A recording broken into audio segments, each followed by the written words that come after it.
Good afternoon, everybody. It's Tina Polish, your functional health coach.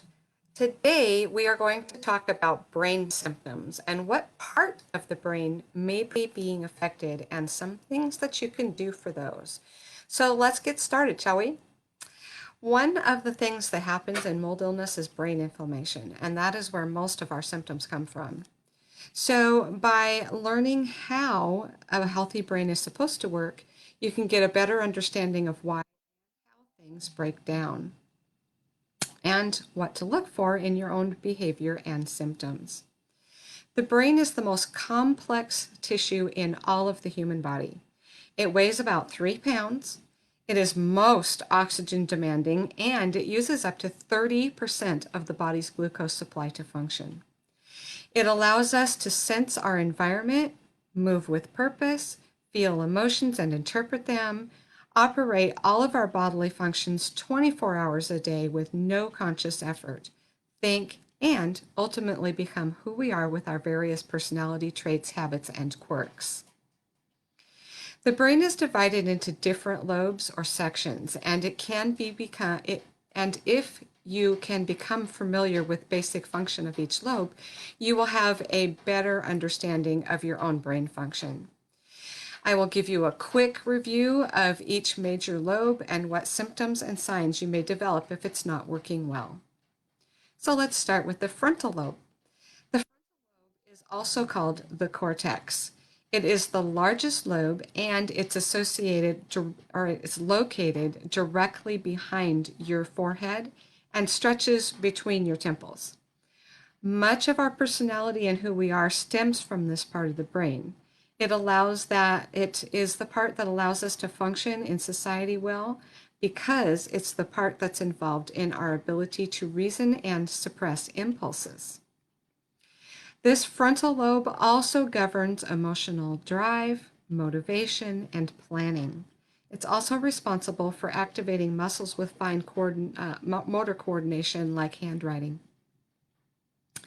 Signs and symptoms of frontal lobe deterioration are decreased size or slower movement of muscle, depression, mentally listless, poor impulse control, poor social behavior and judgment, poor handwriting, poor cognitive function like poor math or planning skills, poor cognitive learning, poor muscle coordination learning like dancing and playing sports.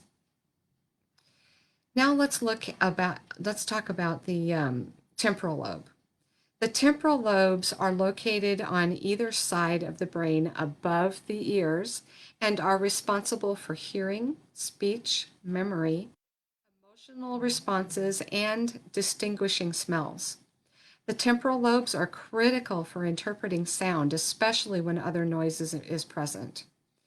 Different areas of the temporal lobe perform different tasks. So within the temporal lobes, there is a really important area called the hippocampus. This area of the brain is involved in learning and memory. The hippocampus must be healthy to convert your short-term memory into long-term memory. This area is also involved with spatial orientation and sense of direction, as well as your sleep-wake cycle. That you have a healthy energy in the morning and you are relaxed at night. This hippocampus degeneration in this area leads to Alzheimer's. Symptoms and signs of temporal lobe deterioration are poor memory, difficulty hearing with background noise, episodes of tinnitus, and abnormal shifts of fatigue throughout the day, and ongoing episodes of insomnia. We will move on to the parietal lobe. The parietal lobes are located directly behind your ears. Their primary function is to perceive sensations like touch or pressure, and to interpret sensation like texture, weight, size, or shape. It also integrates input from the skin, muscles, joint, and vision to become aware of the body in its environment. Symptoms and signs of parietal lobe deterioration would be feeling unstable in darkness or with thick or high-heeled shoes, misjudging where your body is in relation to your environment, unable to recognize objects through touch, and difficulty perceiving where your limbs are and becoming prone to falls and sprains. Moving on to the cerebellum. The cerebellum is composed of two distinct lobes and sits at the back of your head directly above your neck. The cerebellum calibrates muscle coordination of movement when you perform basic action, like putting your fork to your mouth. It also calibrates and interprets information for balancing coming from your inner ear. Deterioration in this area can cause you to fail a DUI test. Signs and symptoms of cerebellum deterioration are episodes of dizziness or vertigo, nausea from visual inputs like car sickness, poor balance, subtle shakes at the end of stage of a movement. Last is the occipital lobe. The occipital lobe is located in the back of the brain. It processes visual information like recognizing shapes, colors, motion, and distinguishing between colors. Symptoms and signs of occipital lobe deterioration would be difficulty processing visual information and recognizing shapes, colors, and motion.